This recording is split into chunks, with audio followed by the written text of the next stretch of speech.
My name is Audrey, and I've been married for just over a year. Throughout this time, I've worked tirelessly to win my mother-in-law's approval, but it seems all my efforts have been in vain. The reason? It's quite simple. One day, she approached me and said, "I'm giving you back." "Excuse me?" I asked, completely stunned. I couldn't understand what was happening, but it didn't matter how much I tried. My mother-in-law drove me straight to my parents' house. They lived only a few minutes away from my in-laws, and once we arrived, she yelled out the car window, "Hey, come on out."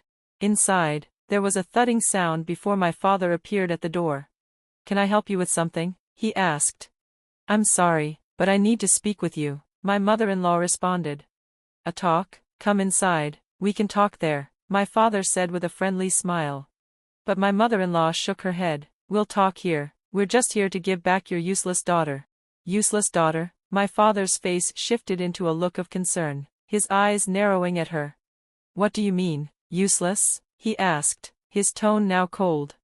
"I mean exactly what I said, don't you get it? A wife who makes only $500 a month is a defective product," she said with complete conviction. Defective? My father's expression darkened, and I could feel the tension rise. I was afraid he might lose control, but there was nothing I could do to stop him. Oblivious to my father's fury, my mother-in-law continued her tirade. "She can't do a thing around the house, doesn't make much money, and now you want to take her back?"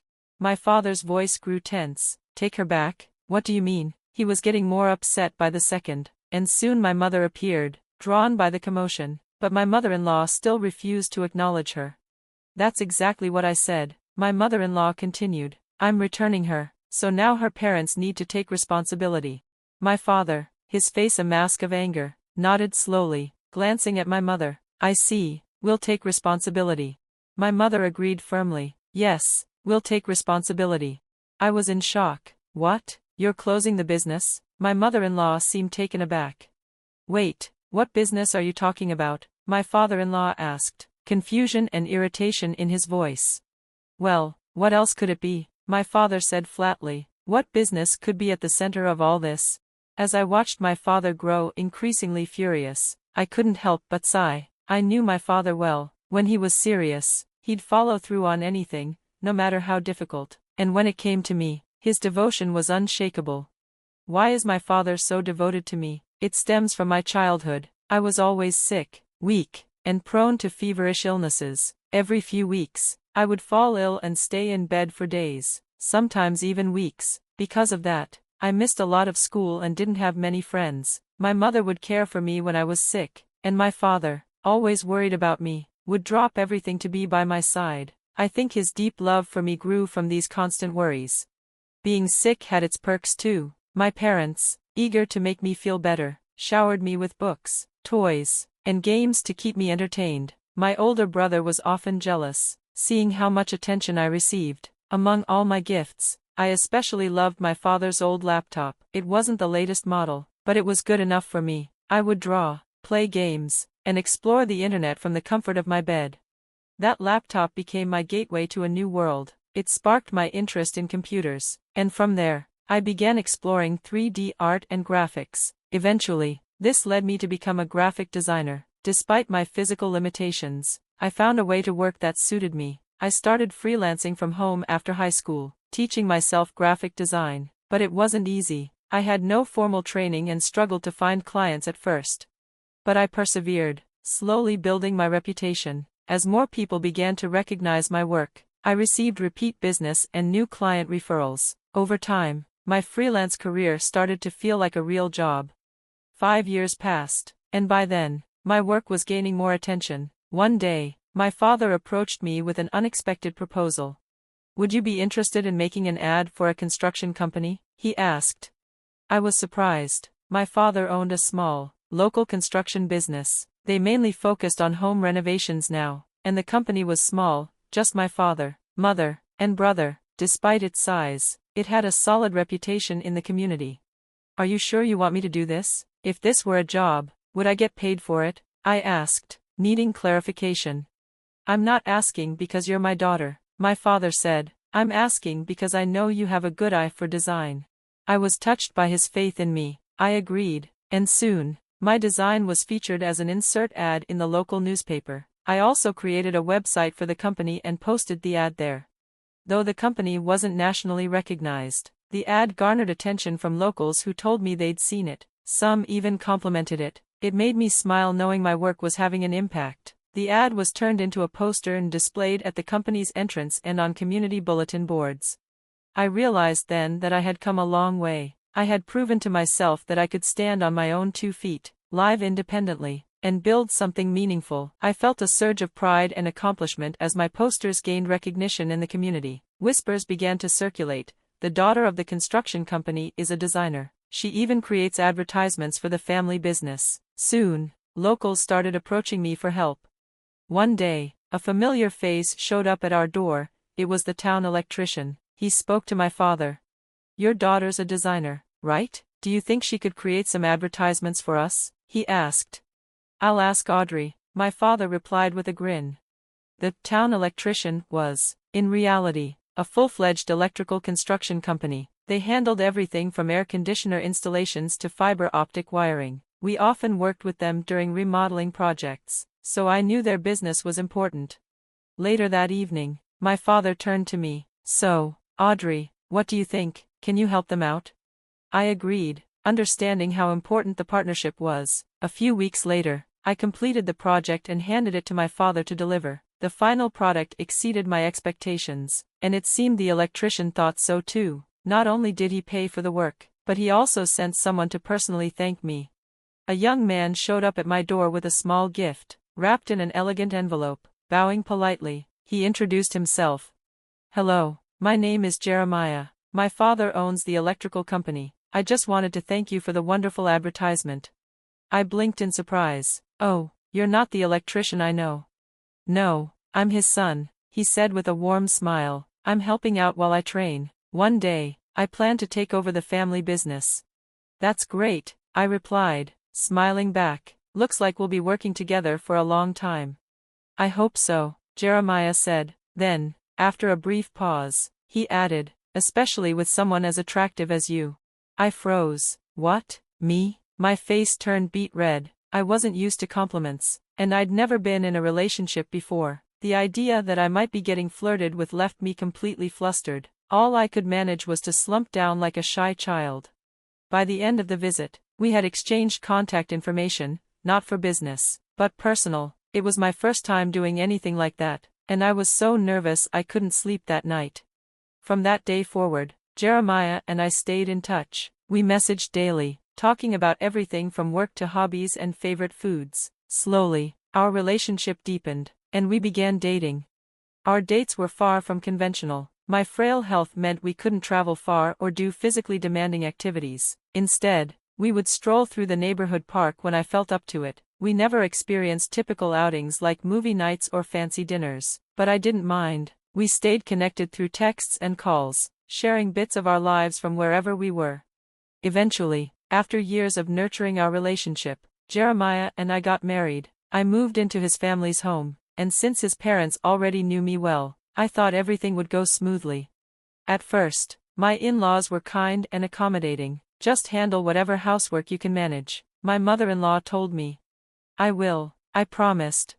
Even my father-in-law seemed supportive. "When you have time, could you make some traditional paper pop-ups for the shop?" he asked with a smile. "Of course," I said, happy to help. I believed I was getting along with my new family, but over time, things started to change. My mother-in-law began asking for more and more favors. "I need to step out for a bit, can you watch the store for me?" she asked one day. "Sure, but I need to work on my designs too," I replied hesitantly. "That's fine, just bring your laptop and work at the counter," she suggested. Reluctantly, I agreed, but what started as an occasional favor quickly became a regular expectation. My mother-in-law would often leave me in charge of the store, sometimes for hours at a time.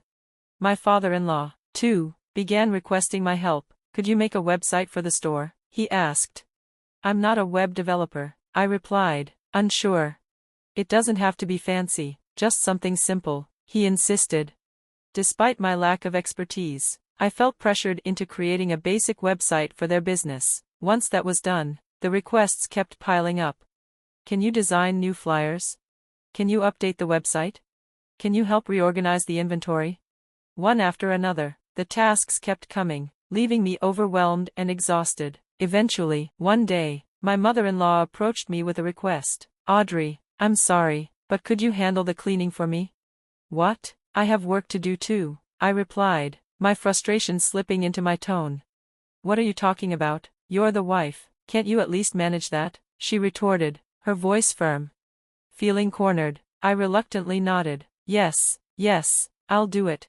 Once I gave in, there was no turning back. Cleaning turned into cooking, which turned into laundry, and soon, I was responsible for nearly all the household chores. On top of that, I was tasked with managing the store. My graphic design work began to suffer, and I had no choice but to scale back significantly.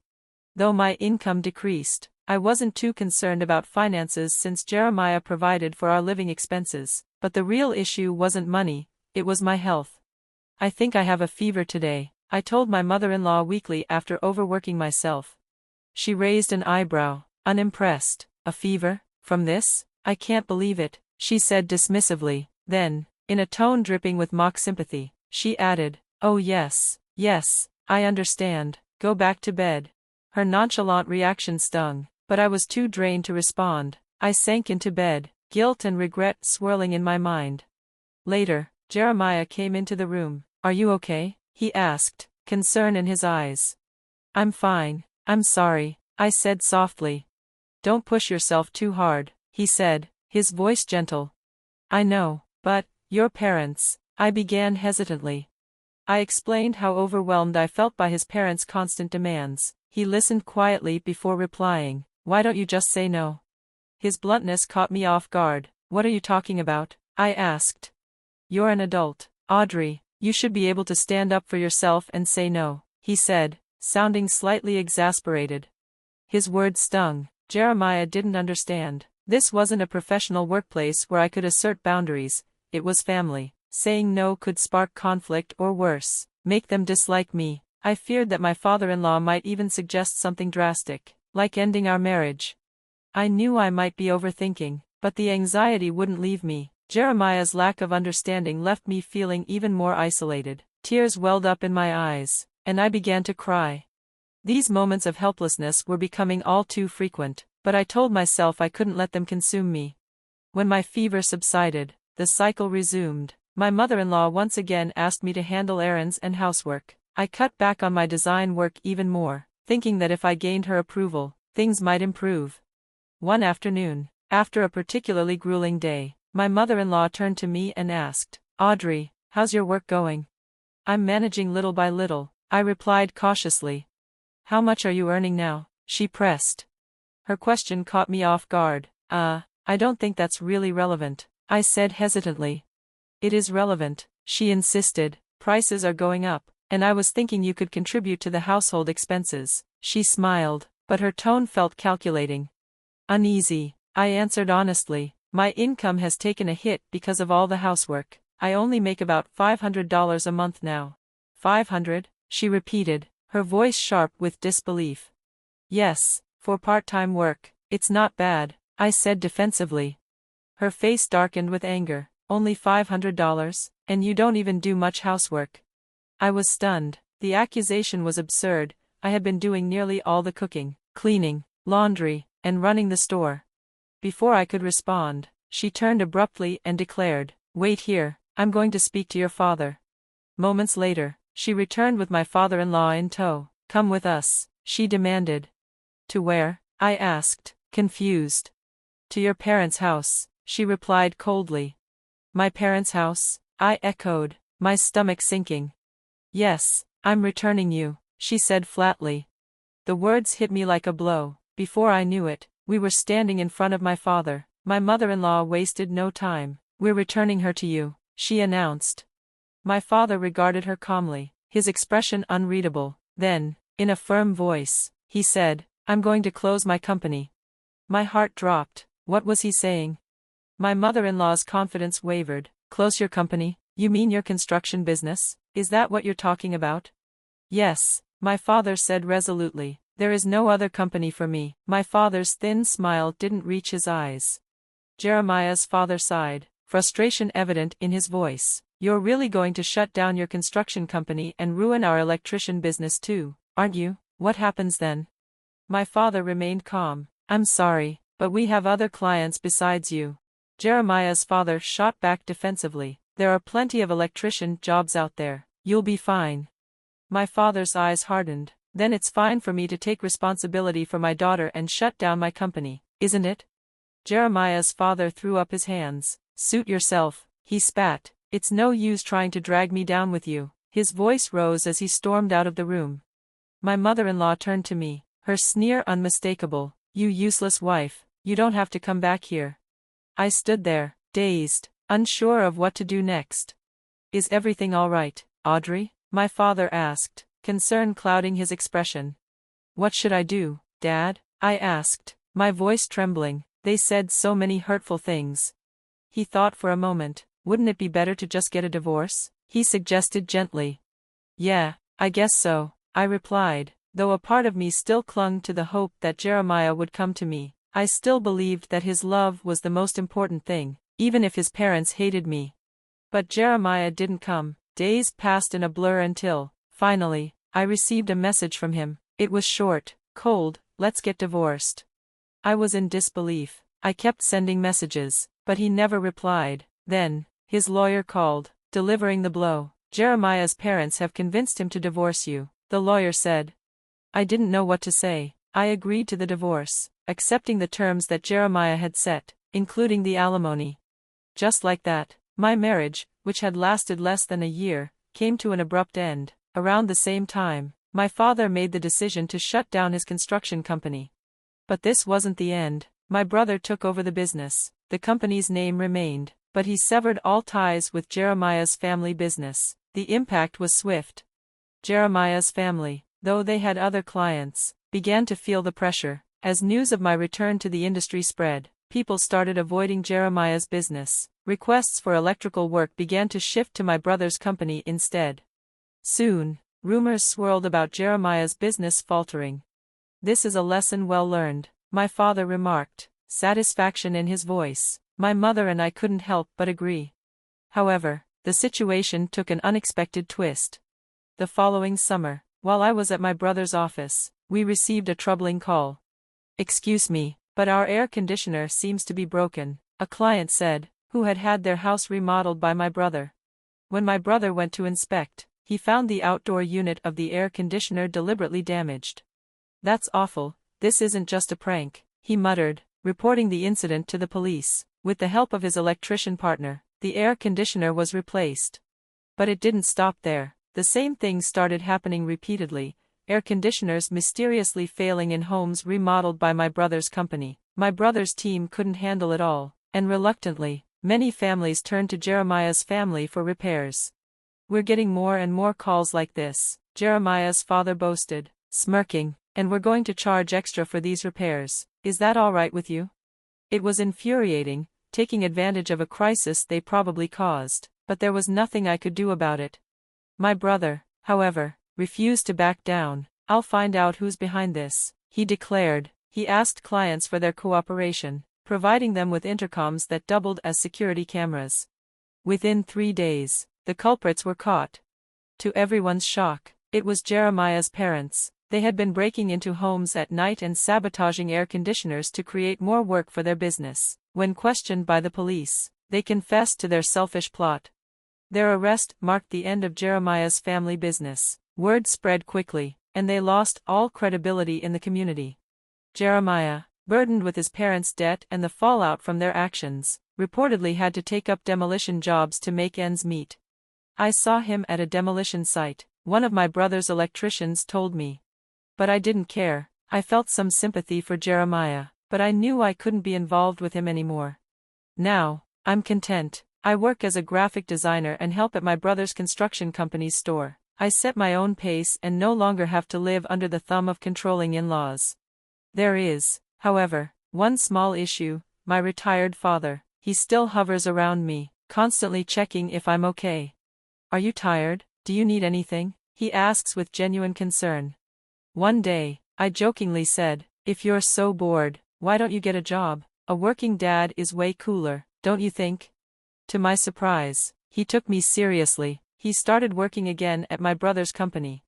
It seems my father truly cares for me, and I feel the same way. So, in the end, we're even.